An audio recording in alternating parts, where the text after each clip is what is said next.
नमस्ते बिटिया, हमेशा खुश रहो बिटिया. Myself, JV and Dr. Ravi Jain, Assistant Professor, Department of Practice of Medicine in Faculty of Homeopathic Science at Jyoti Vidyapeeth Women's University, Jaipur. In this series, we are studying about the various hepatobiliary diseases. We have discussed till now about the normal bilirubin mechanism, and we have in the previous lecture discussed about jaundice. We have started with the jaundice. We have learned what is jaundice, what is the metabolism of bilirubin, what are the normal levels of the bilirubin. Then we have learned one type of classification of jaundice. Let me get a quick review of that particular thing. According to the main type of bilirubin in the increasing in the plasma, we have discussed about three important types of jaundice. Predominantly unconjugated hyperbilirubinemia, that is known as unconjugated jaundice.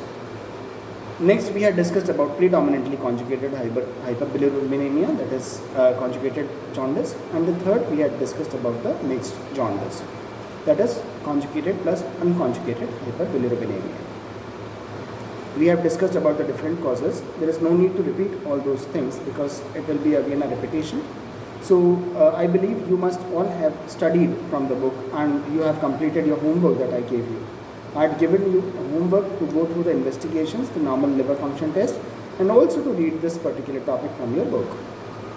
This is an important topic, very important topic from the examination point of view. So you have to learn this thing very properly by heart because jaundice is coming again and again in the examination. This is the topic that is related to the BHMS third year and fourth year students.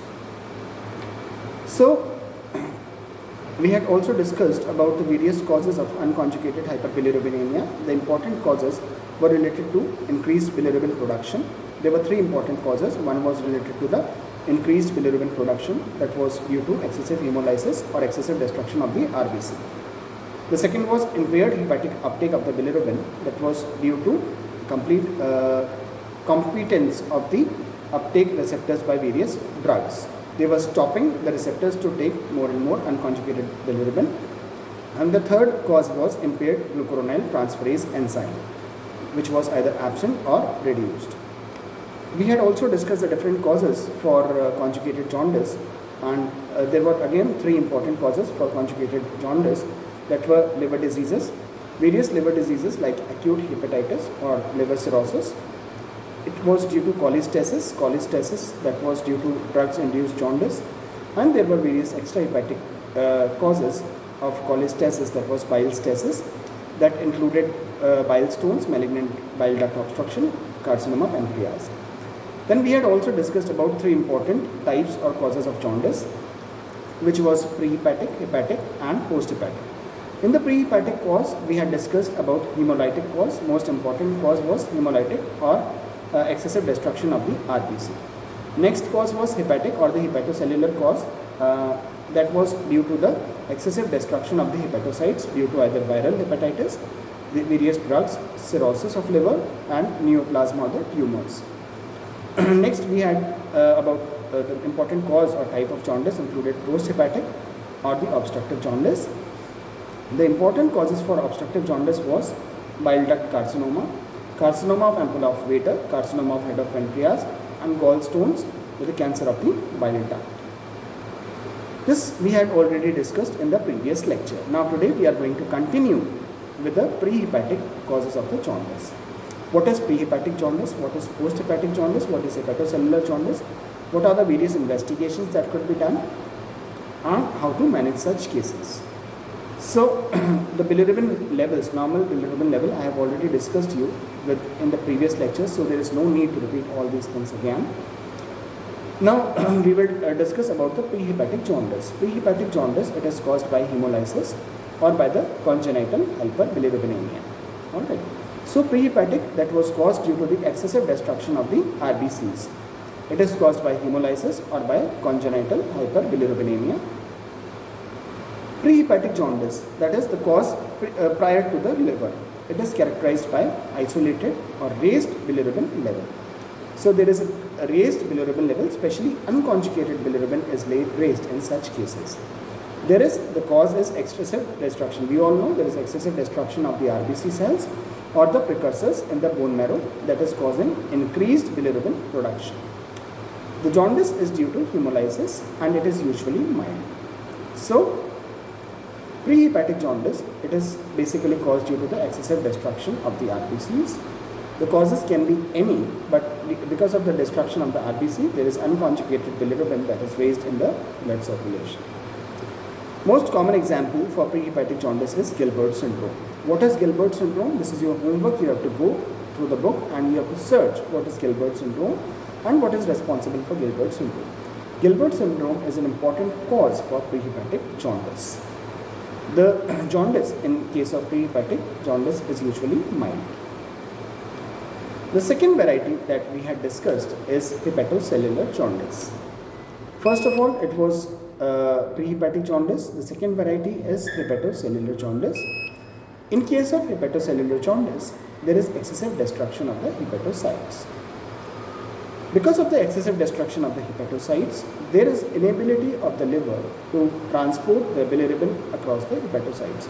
So we already have learned the transfer of unconjugated bilirubin into the hepatocytes along with albumin in presence of glucuronide transferase that was responsible for conversion of unconjugated into conjugated bilirubin. So in case if there is excessive destruction of the hepatocytes, the liver cells will not be able to transport the bilirubin across the hepatocytes into the bile cells, and as a consequence of which parenchymal liver disease. Alright. So there will be swelling in the cells of liver. So there will be swelling of the liver cells and edema that will be resulting from the disease itself, or it may cause obstruction of the biliary canaliculi. In case of hepatocellular jaundice, the concentration of both unconjugated and conjugated bilirubin in the blood is going to increase. In prehepatic jaundice, we were seeing only unconjugated bilirubin, but in case of hepatocellular jaundice, we are going to see both the levels of unconjugated and conjugated bilirubin is going to increase. It can be due to acute or chronic liver injury. So let's see once again hepatocellular jaundice. In hepatocellular jaundice, there is inability of the liver cells to transport the bilirubin across the hepatocytes into the bile as a consequence of the parenchymal liver disease. So there is parenchymal liver disease because of which the liver cells are not able to transport the bilirubin. There is swelling in the cells and edema. So there is edema and swelling in the hepatocytes that is causing obstruction in the biliary canaliculi. In case of hepatocellular jaundice, we are going to see both the concentration of conjugated and unconjugated bilirubin is rising, and it is due to the acute or chronic liver injury. Now the third variety. The third variety is basically obstructive jaundice. So what we are going to see, there is obstruction in the bile outflow that is causing obstructive jaundice. What happens in obstructive jaundice? There is failure of the hepatocytes to initiate the bile flow. So the bile flow is not initiated. There is obstruction in the bile flow in the bile duct or portal tracts. There is obstruction of the bile flow in the extrahepatic bile ducts between the porta hepatis and ampulla of water. So what is happening basically in obstructive jaundice? As the name suggests, jaundice is produced because of the obstruction. Obstruction in the biliary tract. Because of the obstruction in the biliary tract, the conjugated bilirubin that is being formed in the hepatocytes are not transferred to the intestine. Alright.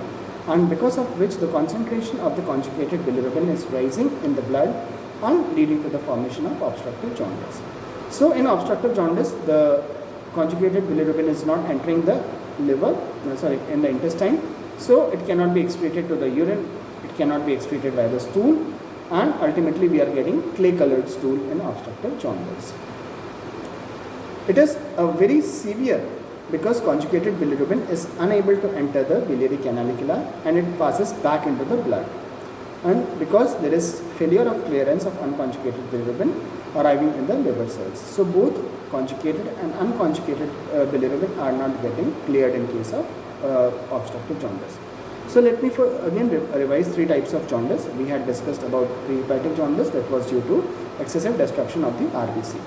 In this case, unconjugated bilirubin level was rising and there was great hemolysis. That was seen in case of Gilbert syndrome. Gilbert syndrome is your homework for today. Hepatocellular jaundice was because of excessive destruction of the hepatocytes. Alright, so as a consequence of parenchymal liver disease, there was swelling in the cells and edema. In case of hepatocellular jaundice, both Prehepatic and unconjugated and conjugated liver bilirubin was increasing in the blood, and it was due to acute or chronic liver injury. Obstructive jaundice was because of the obstruction in the bile outflow. Right. So failure of the hepatocytes to initiate the bile flow. There was obstruction in the bile flow in the bile duct or portal tract. There was obstruction of the bile flow in the extrahepatic bile ducts between the porta hepatis and the papillary of Vater. And it was more severe because the conjugated bilirubin was not able to drain, so the concentration ultimately of the conjugated and unconjugated bilirubin was rising in the blood and the clearance was absent. Now, what are the clinical features of cholestatic jaundice? Cholestatic means obstructive jaundice. What are the common features?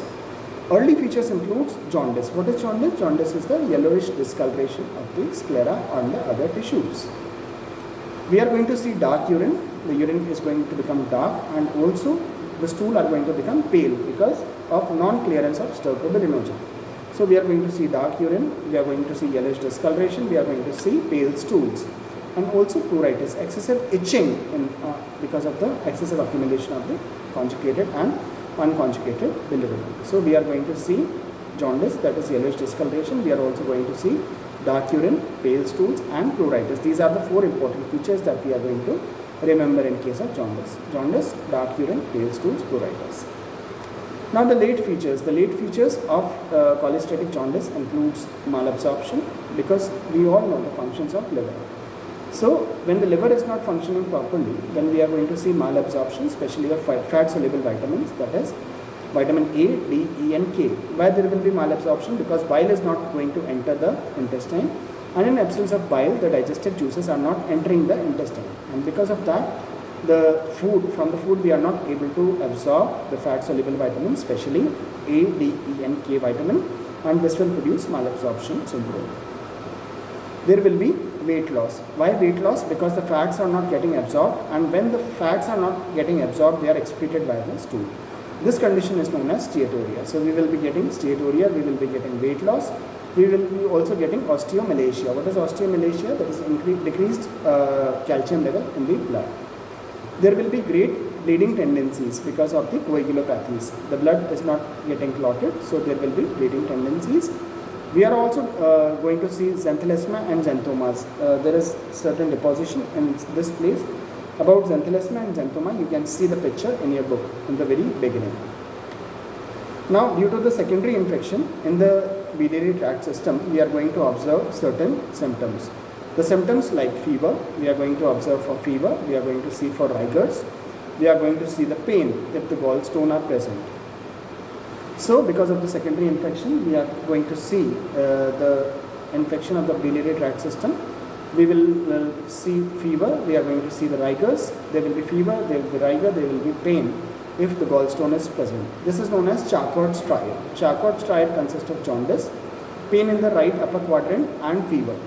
So what is Charcot's triad? Charcot's triad consists of 3 things. We will have jaundice, we will have upper right quadrant pain, and we will have fever.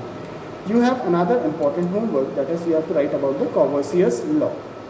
All these things I have attached in the e-notes and the PPT, so you can just look into it, what I am talking about. Charcot's triad. Charcot's triad consists of 3 things: jaundice, right upper quadrant pain and fever. Courvoisier's law is your homework. What is Courvoisier's law? That you have to tell me. Now, how to investigate a case of jaundice? Whenever a jaundice case is coming to us, in case of cholestatic jaundice, we all know in case of jaundice the bilirubin levels are going to raise, and when the normal bilirubin level is raised greater than 3 times, then we are going to see the changes in the sclera, or we are going to see the icterus, change in the sclera, below the tongue, in the nails, in the palms, yellowish discoloration. We all know the normal bilirubin concentration is less than 1 milligram per deciliter of blood.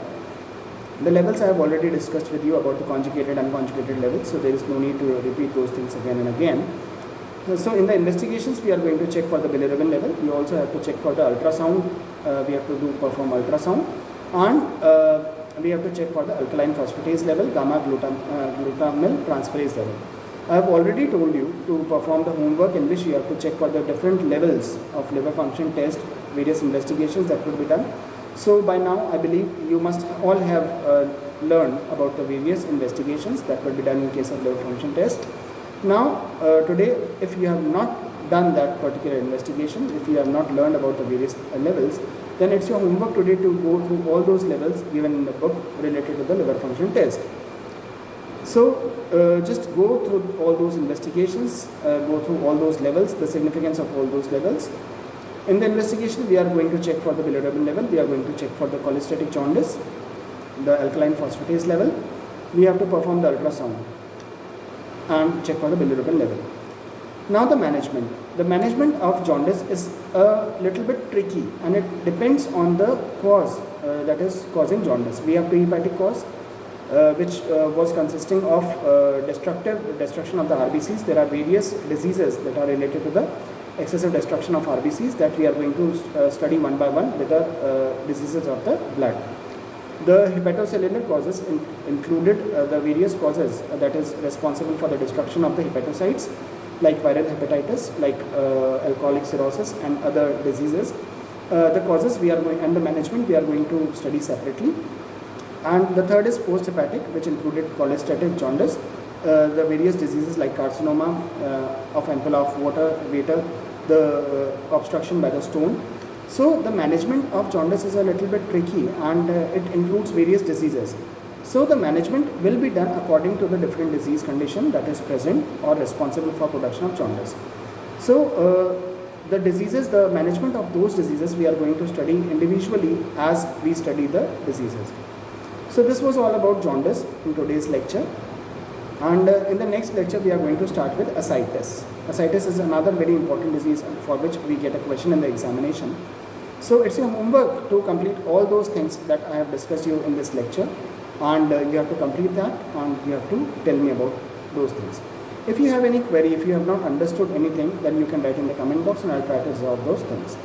So this is all about today's lecture. I hope you have understood this lecture properly. If you have any query, please mention in the comment box and I'll try to resolve it. We will be discussing about ascites in the next lecture.